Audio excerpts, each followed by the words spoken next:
Morning my dear students. आज मैं आपको क्लास 12 मैथ लेसन 4.5 का डिटरमिनेंट्स का क्वेश्चन नंबर 5 लेके आया हूं एक्सरसाइज का। इसमें क्या है, examine the constancy of the system of the equation 3x minus y minus 2z is equal to 2, 2y minus z is equal to -1, 3xy minus 5y is equal to 3 दिया है। ठीक है, इतना दिया हुआ है।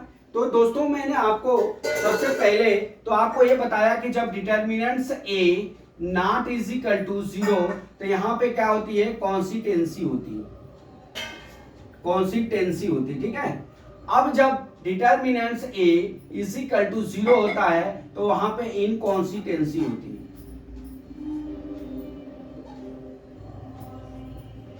ठीक है, ये हो गया।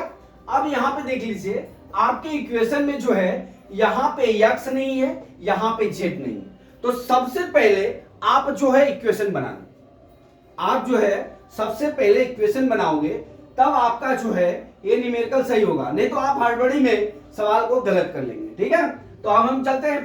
पहला हमारा इक्वेशन क्या है, 3x minus y minus 2z is equal to 2। अब यहां पे देखिए x नहीं है तो 0 इंटू एक्स लिख लीजिए आप, फिर प्लस 2y लिख लीजिए, उसके सामने जो चिन्ह है वो लिख लीजिए, minus z is equal to -1। ठीक है, फिर हमारा क्या हो गया, 3x minus 5y plus plus क्या हो जाएगा, देखिए इसके बाद प्लस आएगा 0z इज इक्वल टू कितना दिया है, 3 दिया है। अब डियर हमने 3 इक्वेशन बना दिया, 0 लिख दिया, इसका मतलब इसकी वैल्यू 0 ही है। ठीक है, कुछ नहीं है, तो यहां पे भी लिख लिया। अब आपको मैट्रिक्स तैयार करने में बहुत आसानी होगी, तो अब यहां पे मैट्रिक्स तैयार कर लेते हैं। देखिए ए मैट्रिक्स बराबर कितना हो जाएगा, देखिए 3 0 3, यहां पे कितना हो जाएगा, -1 2 -5, यहां पे कितना हो जाएगा, -2 -1 और 0, इतना हो गया। अब x की वैल्यू कितनी हो गई, x y z हो गई, x y z हो गई। अब b की वैल्यू कितनी हो गई हमारी, v की वैल्यू हो गई 2 -1 और 3 हो गई, ये b की वैल्यू हो गई। अब देख लीजिए, यहां से हम डियर डिटरमिनेंट्स a ज्ञात कर लेते हैं। ठीक है, तो डिटरमिनेंट्स a ज्ञात करने के लिए पहले मैं a मैट्रिक्स को वापस ऊपर लिखता हूं, 3 0 3।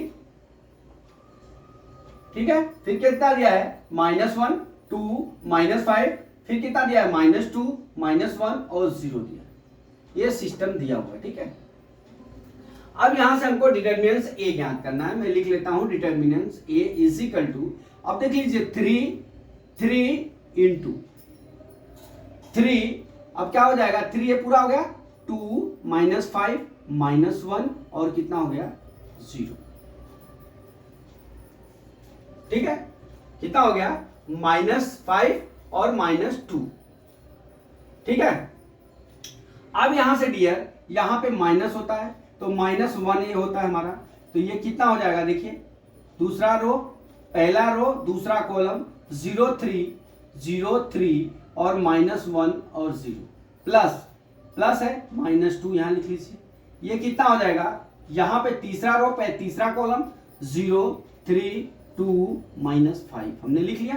अब मल्टीप्लाई कर लीजिए आप, determinants a is equal to कितना हो जाएगा, देखिए 3 माइनस कितना हो जाएगा, देखिए यहां पे मैं पूरा 0 -15 हो जाएगा। ठीक है, कैसे, ये प्लस होता है फिर इसकी वैल्यू माइनस में लिखते हैं। ठीक है, यहां पे कितना हो जाएगा हमारा, +1 हो गया, यहां पे कितना हो गया, 0 -3 हो गया। ठीक है, 0 -3 हो गया। अब यहां पे कितना हो जाएगा, देखिए -2 है, यहां पे करिए 0 -6 हो जाएगा। ठीक है, इतना वैल्यू हो गया। अब यहां पे आप जो है इसका मल्टीप्लाई कर लीजिए, देखिए यहां पे -15 यहां पे करेंगे, सॉरी यहां पे -5 होगा, इसका करेंगे तो प्लस, यहां पे -15, यहां पे -15 आ गया आपका। ठीक, और यहां पे कितना हो जाएगा, सॉरी यहां पे प्लस हो जाएगा, क्योंकि माइनस है तो प्लस हो जाएगा, प्लस कितना हो गया 3। ठीक, +3, अब इसका अंदर गुणा कर मल्टीप्लाई करेंगे तो कितना हो जाएगा, +12 हो जाएगा, बराबर कितना हो गया, 15 प्लस 15 हो गया, बराबर कितना हो गया, 0। हमारा determinants a is equal to 0 हो गया। देखिए आपको एक स्टेप और आगे जा सकते हैं, यहां पे क्या होता है हमारा, देखिए यक्स बराबर ए इंटू ए इनवर्स इंटू क्या होता है हमारा, बी होता है, ठीक है, इस तरह से। लेकिन अब यहां पे जब हमारा determinants A is equal to 0 हो गया, determinants A is equal to 0, तो वैल्यू हमारा क्या हो जाएगा, इनकॉन्सिस्टेंसी हो जाएगा। क्या हो जाएगा हमारा, इनकॉन्सिस्टेंसी हो जाएगा,